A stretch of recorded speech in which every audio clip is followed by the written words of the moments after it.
তোমরা কেমন আছো? আশা করি তোমরা খুব ভালো আছো, আর আমিও প্রচুর ভালো আছি। আজকে একটা ইন্টারেস্টিং স্বপ্ন নিয়ে চলে এসেছি। হ্যাঁ, স্বপ্ন, ঠিক বলছি। আমার স্বপ্ন নয় কিন্তু, তোমার দাদার। ঠিক আছে, স্বপ্ন, গল্প নয়, স্বপ্ন। স্বপ্নটা হচ্ছে কালকে রাতে স্বপ্নটা দেখেছে, আর আজকে বাজে 9টা। ঠিক আছে, এই স্বপ্নটা আমাকে এই 1.5 ঘন্টা আগে শেয়ার করেছে। আমি সকাল থেকেও জানতে পারিনি, সাড়ে সন্ধ্যেও জানতে পারিনি। আচ্ছা, এখন এটা হচ্ছে মল মাস, এটা পৌষ মাস। পৌষ মাসে আমাদের বাজারটা প্রচুর খারাপ যায়, প্রচুর খারাপ যায়। ঠিক আছে, একটু বিয়ের সিজন বা কোনো কিছুর ঘোরাঠোরা সিজন থাকলে মোটামুটি ভালো যায়। তা তোমার দাদা যথারীতি, মানে তোমাদের দাদা আর কি, যথারীতি গাড়ি নিয়ে বেরিয়েছে আজকেও। তা বাজারটা প্রচুর খারাপ, তা তাড়াতাড়ি চলে এসে একটা গল্পর কথা মানে বললো, মানে গল্প বলছিল, স্বপ্নটার কথা বললো। তা ভাবলাম তোমাদের কাছে আজকে শেয়ার করি, খুব ইন্টারেস্টিং। শোনো, তোমাদেরও ভালো লাগবে অবশ্যই, আমার মতনই হাসবে। না টেনে দেখতে বলো, না টেনে একদম দেখো কিন্তু। এইবার বলছি, স্বপ্নটা হচ্ছে সেই গল্পের গরু গাছে ওঠে না, ওই টাইপের গল্প, তাই না? তোমাদের দাদা এখানে আছে। এবার গল্পটা হচ্ছে, তোমাদের দাদা অটো চালায়। আচ্ছা, আমার বাড়ি হচ্ছে, মানে আমার শ্বশুর বাড়ি শ্যামনগর। তোমরা অনেকেই কমেন্টে জিজ্ঞাসা করো, দিদি তোমার বাড়ি কোথায়? হ্যাঁ বন্ধুরা, আমার বাড়ি উত্তর 24 পরগনা, শ্যামনগর। আর আমার বাপের বাড়ি হচ্ছে হুগলি জেলায়। এবার তোমাদের দাদা ডাল্লবে, মানে তোমার দাদা ডাল্লবে দাঁড়িয়ে একটা প্যাসেঞ্জার পেয়েছে, একটা দাদু আর কি, বুড়ো দাদু, বৃদ্ধ। এবার তোমাদের দাদাকে বলছে যে, বাবা ওখানে যাবে? বলছে হ্যাঁ হ্যাঁ, যাবো না কেন। বলছে ঠিক আছে, তাহলে চলো। তা যাই হোক গেছে, হেসো না, বলতে দাও। তোমাদের দাদা হাসছে, নিজেই গল্প নিজেই শুনে হাসছে। এবার যাই হোক গেছে, যাওয়ার পরে এবার ভদ্রলোক, মানে ওই দাদুটা আর কি, দেখেছে অটোর মধ্যে কোনো প্যাসেঞ্জার উঠছে না, ওই দাদু একাই রয়েছে আর তোমাদের দাদা। তা তখন বললো কি, বাবা আমি একটা কথা বলবো, তোমাকে আমি একটা জিনিস দিতে চাই। তা বললো কি দাদু? বলে কি, তুমি না, আমি পয়সা দেবো না তোমাকে আজকে। বলে তাই? ঠিক আছে, আপনার যদি না দিতে ইচ্ছা করে দেবেন না। তো বললো আমি একটা উপহার দেব, একটা বাঁশি দেব। বলছে আমি তো বাঁশি বাজাতেই পারি না। ঠিক আছে, যদি আপনার মনে হয় দেবেন দেন। বলে এটা কিন্তু সেই বাঁশি না, হ্যাঁ, এটা সেই রূপদেশ থেকে নিয়ে এসছি আমি বাঁশিটা, জাদু বাঁশি।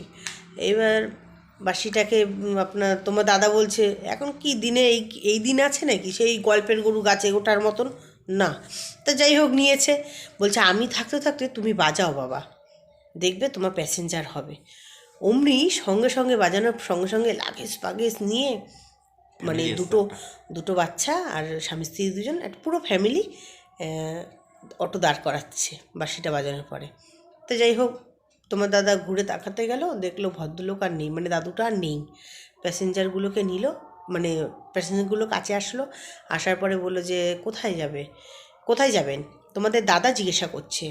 তা বলছে যে আমি যাব কোথায়? কোন্নগর। ঠিক আছে, কোন্নগর যাব। কত নেবে? হ্যাঁ, কত নেবে বলেছে। তা বলেছে, তোমাদের দাদা বলেছে 1000 টাকা। তা উনি ভদ্রলোক বলছেন তোমাদের দাদাকে যে একটু বেশি হয়ে যাচ্ছে না? বলছে না না দাদা, 1000 টাকাই ঠিক আছে, 1000 টাকাই ভাড়া হয়। তোমাদের দাদা বলছে ঠিক আছে, চলুন, 1000 টাকাই ভাড়া হয়। তা ভদ্রলোক বলছে ঠিক আছে দাদা চলো। তা যথারীতি গেল, হ্যাঁ, কোন্নগর। এবার কোন্নগরে ওনাদের নামিয়ে দিয়ে, অনেকটা দূর তো, তাই একটু চা খেয়েছে। তোমাদের দাদা আমাকে গল্পটা বলেছে। স্বপ্নের মধ্যে তো অনেক কিছুই হয়, আরও কিছু হয়নি যে এটাই ভাগ্যিস ভালো। চাটা খেয়েছে, চা খাওয়ার পরে এবার ওখানে দাঁড়িয়েই ভাবলো যে ওই দাদুটা ছিল যখন আমার রিজার্ভটা চলে এসছে, দাদুটা তো এখন নেই, দেখে তো এখন একটা রিজার্ভ ঢোকে কিনা। বাঁশিটা বাজিয়ে দেখি, ওই দেখো বলছে পাশ থেকে, বাঁশিটা বাজিয়ে দেখি। তা বাঁশিটা বাজানোর পরে যথারীতি আবার রিজার্ভ এসছে। ভদ্র মহিলা কোথায় যাবে? লিলুয়া। মানে করে বসে লিলুয়ার ভাড়া পেয়েছে। লিলুয়ায় গেল 500 টাকা, 500 টাকায় লিলুয়ায় গেল। এবার যাই হোক নামিয়ে দিয়ে আসলো। নামিয়ে দিয়ে আসার পরে আবার ওখানে বসে বসে ভাবছে লিলুয়াতে যে এখানে আমি আসলাম, এখানে আমি একটা বাঁশি বাজাই, দেখি আমি রিজার্ভ পাবো। তা যথারীতি ওখানে বসে বাঁশি বাজানোর পরে রিজার্ভ পেল নিমতা।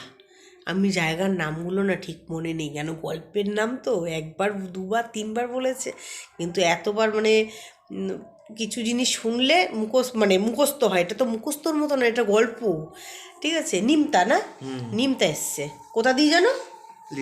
লিলুয়া থেকে নিমতা এসছে। তা নিমতা আসার পরে এবারে ওনাদের নামিয়ে দিয়ে 800 টাকায় আচ্ছা নিমতা এসছে। আসার পরে ওখানে বসে ভাবছে যে তোমাদের দাদা আমাকে বলেছে যে বাড়ির দিকে যদি একটা রিজার্ভ পাই তাহলে বাড়িতে একদম চলেও যেতে পারবো, আর প্যাসেঞ্জারও হবে, পয়সাও হবে, মার্কেট শেষ হয়ে যাবে, বাড়িতে যাব আনন্দ, খুব অনেক টাকা ইনকাম হয়েছে। যাই হোক যথারীতি বাঁশি বাজানোর পর একজন বলছে কি, হ্যাঁ দাদা কন্যগর যাবে? তা তোমাদের দাদা বলছে আর ওদিকে যাব না, আমি এখন বাড়ির দিকেই যাব। মনে মনে ঠিক করছে দক্ষিণেশ্বর, সরি দক্ষিণেশ্বর।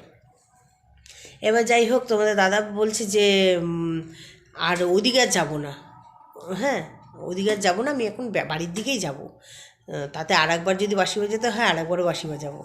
তা যথারীতি উনি চলে যাওয়ার পরে আবার রিজার্ভ ঢুকে গেছে আমাদের বাড়ির দিকে।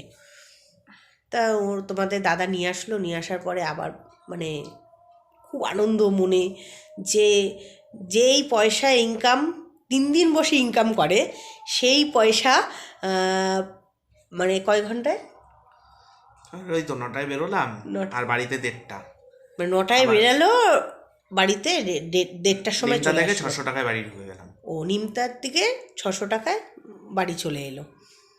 তাহলে তো মানে কি বলবো, মানে 4 দিনের 5 দিনের ইনকাম একদিনে করে নিয়ে চলে এসছে, এক বেলাও লাগেনি। বুঝতে পারছো? এরকম যদি সত্যি সত্যি একটা গল্পের বাঁশি পেতো, অন্তত তোমার দাদা তো আমার সামনে সবসময় থাকতে পারতো, ঠিক আছে। যাই হোক আজকে তোমরা কমেন্টে বলো যে তোমাদের গল্পটা কেমন লাগলো। এটা অবশ্যই কোনো মানে গল্প দেখে না, বিশ্বাস করো একদমই, আর আমি সত্যি দেখেছি স্বপ্নে, কোনো বানানো গল্প না, ঠিক আছে, কোনো কিছুর মানে এটা এর গল্প না, ভাবনাতিকেও গল্প না, এটা হচ্ছে পুরো স্বপ্ন, একদম রিয়েল। মানে ঘুমের মানে ঘুমালে যেমন মানুষ নর্মালি যে স্বপ্নটা দেখে, তোমাদের দাদা দেখেছে। তা জানি না বাঁশি পাবো কি না, ঠিক আছে। যাই হোক বন্ধুরা, তোমরা অবশ্যই কমেন্টে তোমরা বলো বাঁশি পাই না পাই, যেন তোমাদের ভালোবাসাটা পাই। হ্যাঁ দেখো বলছে বাঁশি পাই না পাই, যেন তোমাদের ভালোবাসাটা পাই। বাঁশি পাই আর না পাই, আমাদের আর বাঁশি পাওয়ার দরকারও নেই, ঠিক আছে। অত তাড়াতাড়ি মানে কোনো কিছুই পাওয়া ভালো না। তোমাদের হাত যাতে আমার মাথার উপর থাকে, তোমাদের ভালোবাসা যেন আমার অন্তরে থাকে, তোমাদের মানে তোমরা যদি আমাকে ভালোবাসো, আর আমার কোনো বাঁশি লাগবে না, ঠিক আছে। ওই গল্পের গরু গাছে ওঠার মতো আমি যেতে চাই না, আমি লড়াই করে বাঁচতে চাই, ঠিক আছে। তোমাদের সঙ্গে থেকে আনন্দ করে বাঁচতে চাই। সবাইকে বলে দাও কত টাকা ভাড়া মেরেছিলাম টোটাল। আচ্ছা, টোটাল কত টাকা ভাড়া মেরেছিল অবশ্যই তোমরা কমেন্টে জানাবে, একদম কিন্তু ভুলো না। আজকে ব্লগটা কেমন লাগলো তোমরা অবশ্যই জানিও, আর কত টাকা ইনকাম করলো তোমার দাদা সকাল থেকে, আর কটা অবধি না কটা অবধি, ওই তো 1:30 পর্যন্ত, সকাল ওই 8টা থেকে 1:30 পর্যন্ত, এর মধ্যে কত টাকা ভাড়া মারলো আর কোন কোন জায়গায় গেছে, কত টাকা ভাড়া মারলো, এটা অবশ্যই কমেন্টে বলো, ঠিক আছে। আর যদি মানে বলতে গিয়ে আমার একটু যদি ভুল হয়ে যায়, হ্যাঁ একদম ভুল টুটি ক্ষমা করে দিও, ঠিক আছে। এটা ধরো না প্লিজ, ঠিক আছে। চলো তোমরা ভালো থেকো, হ্যাঁ good night, tata, bye bye.